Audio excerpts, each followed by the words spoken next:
Hi hello नमस्कार, मी साक्षी तुमच्या सर्वांचं आपल्या चॅनलवरच्या आणखी एका नवीन व्लॉगमध्ये मनापासून खूप सारं स्वागत करते।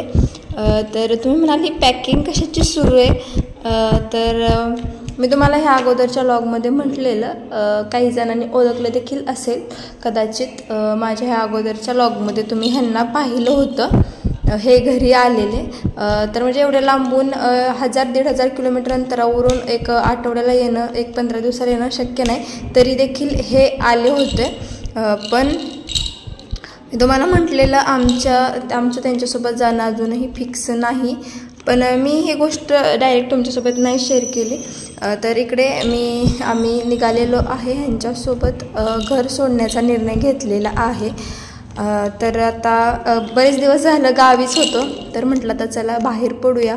किती दिवस गावी तरी म्हणजे राहणार, कुठेतरी ग्रोथ करायला हवी, म्हणून आता घराच्या बाहेर पडतो।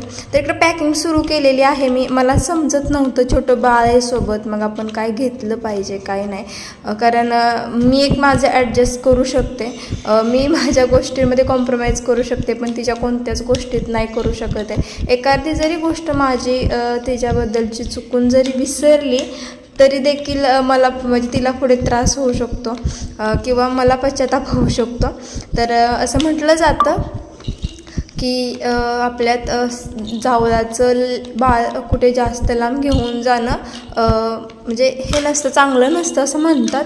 मग मामाला इकडे बोलवलं, आणि मामाचं आणि ह्यांचं रक्षाबंधन झाले की दुसऱ्या-तिसऱ्या दिवशीच मामाला लगेच बोलवलं। ब्राह्मण काकांना फोन केला, काका म्हणजे आत्ता जावं बाळाचं काढलं तरी चालेल, कारण तिला 6वा महिना सुरू आहे, तर मग आम्हाला बाहेर जायचं आहे, तर तिचं जावं काढलं तर चालेल का? मग काका बोलले हां ठीक आहे। मग आम्ही काकांना विचारून तिचं जावाचा मुहूर्त काढला आणि मामाला बोलवून घेतलं। तर मामा देखील आलेला आहे, आणि इकडे ह्यांचं चाललेलं एक काही त्यांनी एकमेकांना पोशाख वगैरे करायचे असतात, तर मग ते अगोदरच झालेले, फक्त आता टोपी टावेल राहिलेला, तर मग आता तेही करून घेतात। पंचारती बघा, ती पंचारती का बस किती लांबडी वरची पॅड आपली मांबाची ही करा की, तिला लावा की उलीस हळदी कुंकू आणि काय अशी बस। हा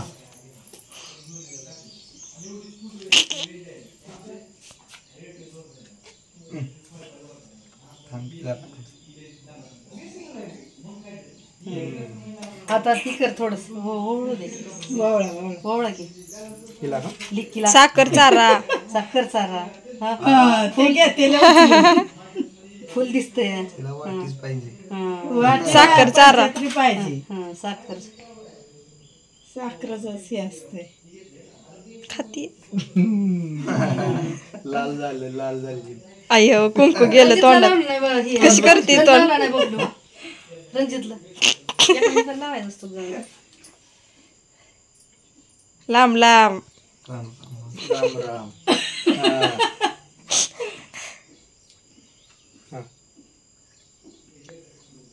दर तू त्या पोरेला हा बस असते, कुठली काढली तर चालते। हा मागचीच काढ, वरची मोठी झाली आहे, ती मोठी थांब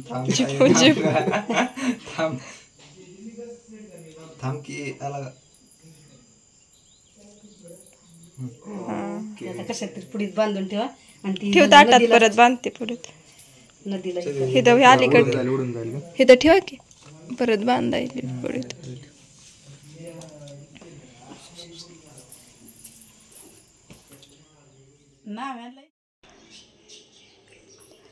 त्यानंतर आम्ही आलो माहेश्वरस बस स्टँडला।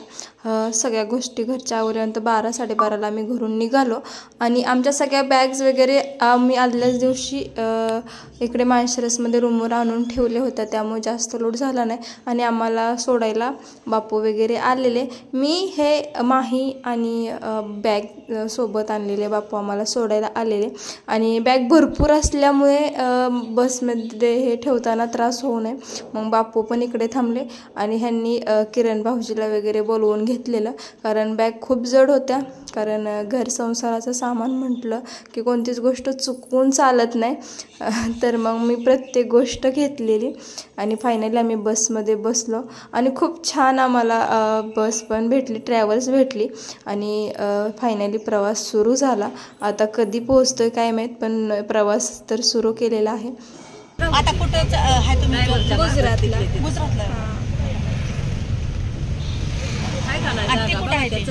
ती पुण्याला आहे. आम्ही ट्रॅव्हल्सने प्रवास फक्त पुण्यापर्यंतच करणार होतो, पण इथे छोटं बाळ असल्यामुळे खूप अवघड होत होतं. पण इकडे खूप छान अगदी झोपून जायची सोय झालेली, त्यामुळे काही वाटलं नाही. अगदी प्रवास करतोय असं सुद्धा वाटलं नाही.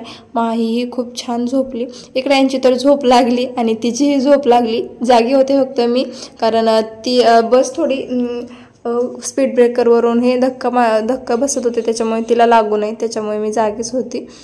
तरीला तिला खूप छान वाटत होतं इकडे, है ना पिल्लू? तिला खूप छान वाटत होतं, कारण वारं वगैरे येत होतं. तिला पळती झाडी दिसत होती.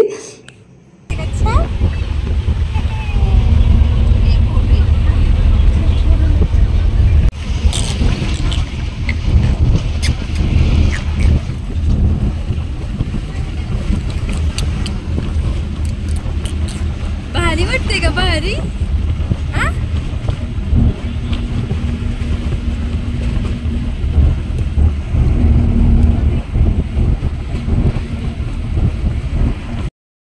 आणि फायनली आम्ही बसमधून उतरलो. हडपसरमध्ये उतरलेलो आम्ही, कारण तिकडून मनू आणि दाजी आम्हाला पिकअप करायला येणार होते. तर हे आमच्या गावच्या आजी होत्या, आम्हालाही माहीत नव्हतं. त्यांनी तिला घेतलं बॅग वगैरे खाली घेईपर्यंत. नंतर त्यांना त्यांच्या घरचे न्यायला येणार होते, तर माहीला ह्यांनी घेऊन उभं राहिले. तोपर्यंत पुढून दाजी आणि मानसी आले आणि आम्हाला पिकअप केलं त्यांनी. सामान वगैरे दाजींनी ठेवू लागितलं, बॅग होत्या त्या गाडीमध्ये त्यांनी ठेवल्या.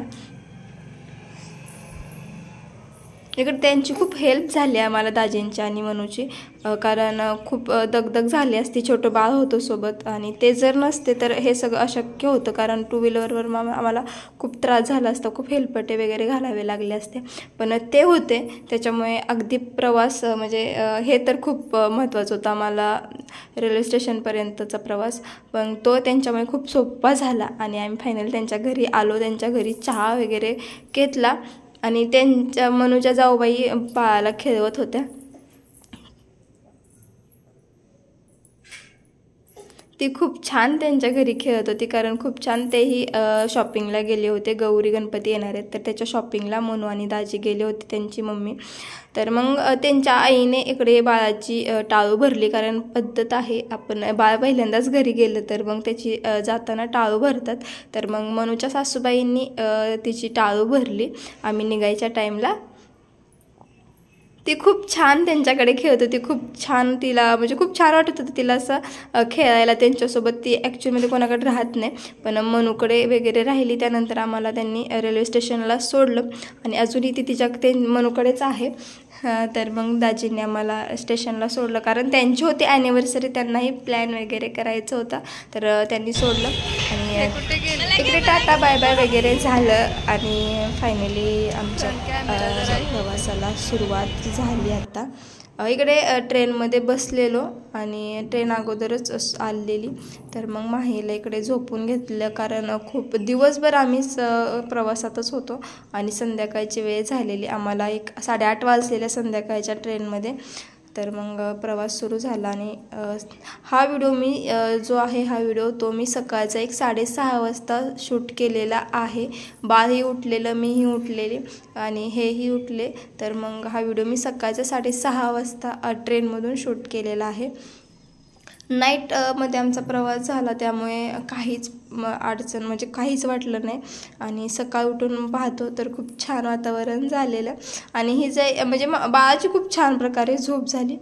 आणि शेवटी आम्ही रेल्वे स्टेशनवरून उतरलो आणि आत्ता निघणार आहे. आत्ता सध्या आम्हाला बसने प्रवास करायचा इथून पुढचा.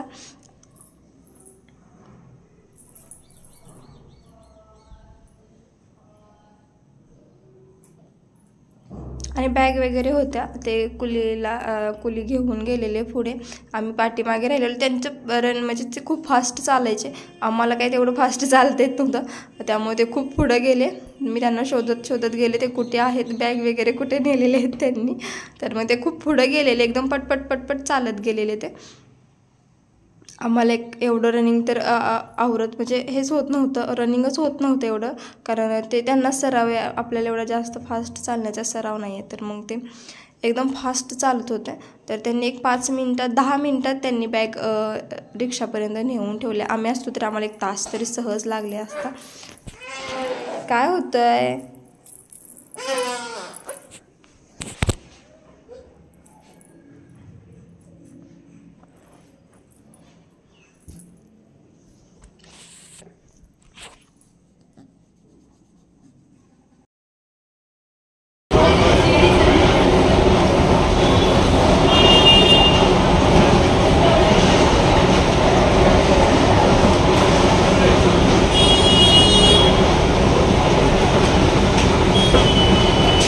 आणि आता रेल्वे स्टेशनमधून बाहेर निघलेलो आहे. आता रिक्षा पाहिजे, कारण एवढ्या साऱ्या बॅग अजून खूप 1-2-3 किलोमीटर अंतरावर इथून बस स्टँड आहे. तर इकडे रिक्षा भेटलेली आहे, सगळं सामान रिक्षामध्ये भरलेलं आहे. पिहू बघा कशी बसली आहे. तिने एक थोडासुद्धा प्रवासामध्ये त्रास वगैरे दिलेला नाही, त्यामुळे प्रवास तर खूप छान झाला माझा.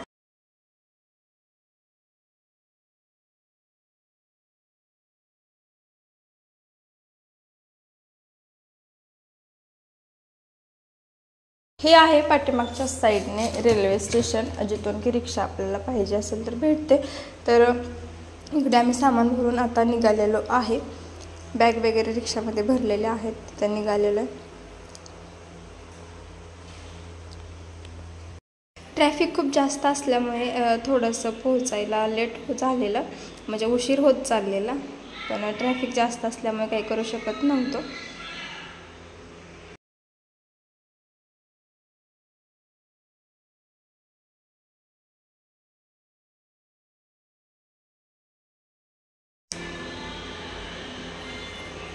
आणि हे आहे अहमदाबाद रेल्वे स्टेशन.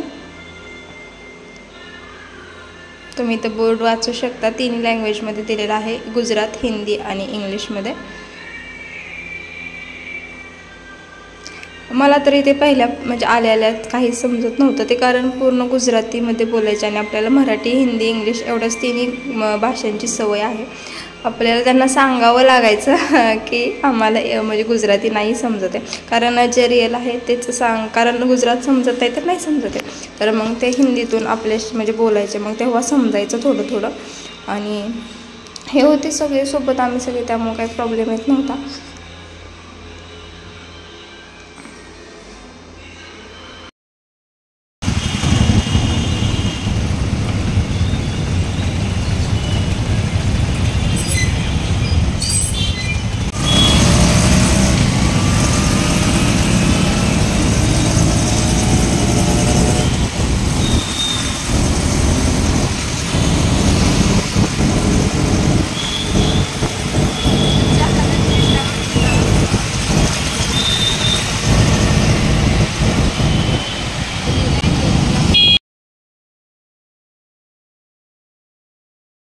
आणि प्रवासात सगळ्यात मोठा प्रश्न माझ्या मनामध्ये होता ते म्हणजे की म्हणजे त्याला प्रवास एवढा जास्त प्रवास आहे, त्याला सहन होईल का, तिला तो प्रवास म्हणजे सहन होईल का, आजारी वगैरे तर पडणार नाही ना.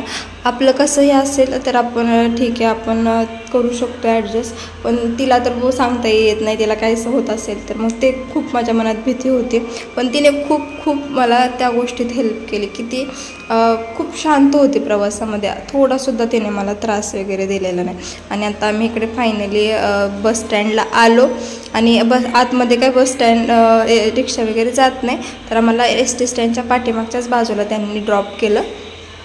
आणि नंतर आमची एसटीने प्रवासाला सुरुवात झाली. ही आहे नदी इथली, मला त्याचं नाव वगैरे माहीत नाही, पहिल्यांदाच आली आहे. त्याच्यामुळे मला एकतर आपल्या महाराष्ट्रातलेच नद्या भरपूर माहीत नाहीत, तर गुजरातमधल्या काय माहीत असणार आहेत. तर मग फायनली आम्ही रूममध्ये पोहोचलो आणि आमच्या प्रवासाचा इथे शेवट झाला.